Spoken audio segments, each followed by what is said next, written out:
ishlab qabul qilishni o'zi bo'lmaydi, butun mahalla yig'iladi. Boshqaruvni yo'qotgan elektromoped shu yerdan kanalga tushib ketadi va 8 yo'lovchining hayotini xavfda qoldiradi. Guvohlarning aytishicha, o'sha kuni Narpay kanalida suv oqimi 1 barobar ko'p bo'lgan. Paxtachi tumanidagi ko'ngilsiz voqea bir oila va ularga qo'shni bo'lgan qarindoshlar farzandlari bilan sodir bo'lgan. 1984-yilda tug'ilgan fuqaro yuk tashishga mo'ljallangan elektromoped sotib olgan va turmush o'rtog'i hamda 6 nafar bolani sayr qilish uchun o'zi bilan olib chiqqan. Ulovda haydovchining turmush o'rtog'i, 3 nafar farzandi, shuningdek qayn ukasining bir o'g'il va bir qizi, qayn akasining qizi ham bo'lgan. Afsuski, sayohat fojia bilan yakunlandi. Hodisa oqibatida haydovchining 2 nafar o'g'li, qayn ukasining qizi va qayn akasining qizi ham suvdan jonsiz holatda topilgan. Bu yoqdan skuter kelyapti. Meni o't orilib suv arayotdik. Keyin skuter tushdi, voy etdi, kesam to'la odam. Nechtaligini bilmayman, lekin iloji boricha yordam qildik. Suv ko'p edi, bir 18 kublar suv bor edi. Yana yarim metr baland edi shundan. Ular ko'pini olib chiqdik, keyin bizlar yana kam edik dedi. Bizlar bilmay qoldik nechtaligini. Men manadan chaqirib, bu yoqdan bir odam keldi, u yoqdan qishloq chiqdi. Shu bilan hayhaylashib topib oldik. Qanday qutqardinglar? Çok bir xil kirdi, suvga bir xil bu yoqdan tortdik. Nechtasini qutqardilaringiz? 4tavini. 12 yoshma, 13 yoshma shu atrof. Bu ya 2 yosh ham bor ekan. 10 yoshlari ham bor ekan. U hay sholdiroqdan keyin ko'rinmay qoldi ular. Oppa suvda ko'rinmay qoldi. Chiqsam o'zi ikkita kalla ko'rindi, bir ayol, bir erkak oqib kelayotgan ekan.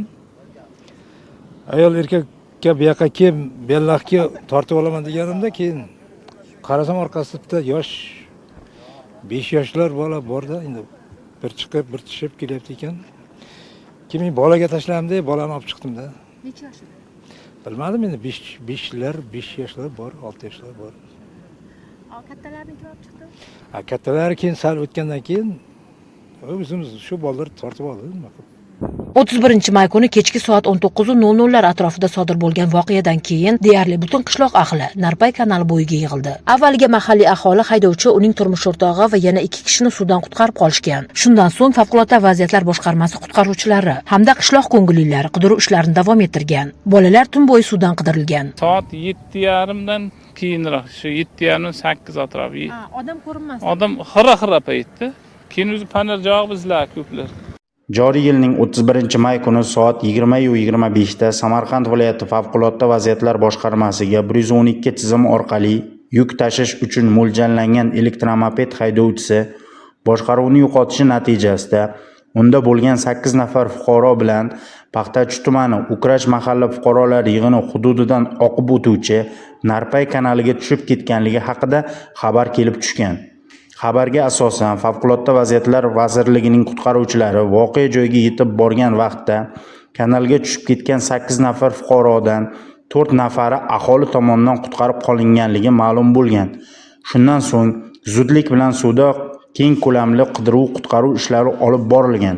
Qutqaruvchilar va aholi yordamida olib borilgan suvda qidiruv ishlari davomida qolgan 4 nafar fuqaro halok bo'lganligi aniqlanib, kanaldan olib chiqilgan. Qidiruv ishlari davomida 3 nafar bolaning jasadi hodisa sodir bo'lgan kuniyoq suvdan olib chiqilgan. 4-bolaning jasadi esa 1-iyun kuni ertalab topilgan. Bir oiladan 2 o'g'il vardı, tog'asini 2 ta bolasi ketdi. Kechasi bilan odamlar izlab, boya 4 ta go'dak chiqardim, janoza bo'ldi. 2 ta aka-akani, bitta opasini. 4 ta bola oqqanda, 4 tasi. Ular 2 tasini chiqarib qo'ygan hali, odamlar yordamlashib, teri qo'ygan, 4 ta o'ldi. Qishloq odamlarining aytishicha, kanalda bundan avval ham suv bilan bog'liq baxtsiz hodisalar kuzatilgan. Shu bois qishloq odamlari kanal atrofida xavfsizlik choralarini kuchaytirishni so'rayapti. Kanal katta yo'l bo'yiga tutashib ketgan va xavf ham odamlarga shuncha yaqin. 4 kishining o'limi bilan bog'liq bu voqea ukrashliklarni qo'rqitib qo'ydi. Endi qishloq odamlari mahalliy hokimlikdan kanalni o'rab qo'yishda yordam so'rayapti. Mana shu şeyga to'siq qilish kerak. Shu ko'pirdan mana shu yergacha to'siq bo'lsa, keyin voya moshin o'tilmaydi. Narigi tomonda bor, ko'rgan bo'lsangiz, u tomonda to'sig'i bor. Asfalt qilingan. Asfalt qilingan yo'q. Mana bu yerda mozoratimiz bor. Mozoratga odamlar olib bora qishligini juda qiyin. Yurib bo'lmaydi. Loy tanishib shunday. Shuni iltimos sizlardan shu chiyar sozlab yordam qilsangizlar, qishloq odam qancha yaxshi bo'laydi. Baxtsiz hodisada 3 va 10 yoshli o'g'il bolalar va yana 2 nafar voyaga yetmagan qizlar bevaqt o'lim topdi. Katta mana moshin tushib ketsa, taqsim, ichidan chiqolmay qoladi. Hali yoz suv yana ko'payadi bu yozda. ko'p bo'ladi, suv, paxta sug'oradi, g'alla sug'oradi, suv keladi bu yerga. Bolalar cho'milmaydimi shu qilib? Ha, bolalar cho'miladi, bolalar ham cho'miladi ekan. Endi aytganman, hali mana kichkina joylarga cho'miladi. Bir xil yoshlar cho'miladi-da. Oltda tikirsak urishamiz, cho'milmanglar. Yo'q, mana og'zib ketadi deb. Hozirda holat yuzasidan surishtiruv ishlari boshlangan. Mo'tabar Nurmuhammedov va Ozodbek Nurmuhammedov, Zohidjon Mamasoliyev Samarqanddan.